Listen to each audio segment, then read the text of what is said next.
Hello guys, and welcome to the new lecture. And in this video we are going to learn that how to use selectors in jQuery. So now what I'm going to do is I'm going to create these boxes div 4 and over here this should be hello1 and this should be hello2 and this should be hello3 and this should be hello4.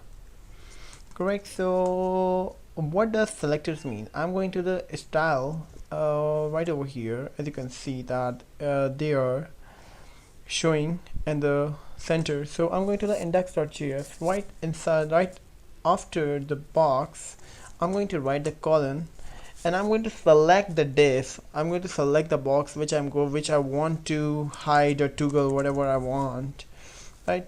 If I select the first and I save it and wanna refresh the page, when I will click this button, you guys will notice that this hello1 will hide. Why? But all these three boxes will not hide. So when I click this, as you can see that hello1 has hidden now, but the hello2, hello3 and hello4 is already over here. So guys, the selector means which the div element or whatever we want to select. If I select the last one and I refresh the page, then you guys will notice that hello4 will disappear. So as you can see that hello4 has been disappeared. So another thing would be even.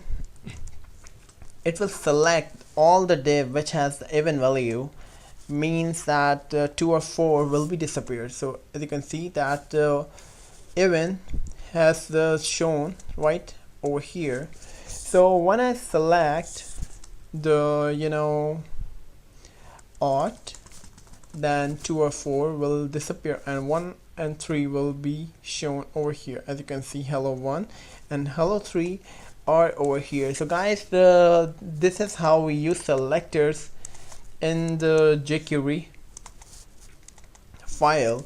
Right, so in the next lecture we are going to work on some different methods. So till then, stay tuned. Have a nice day.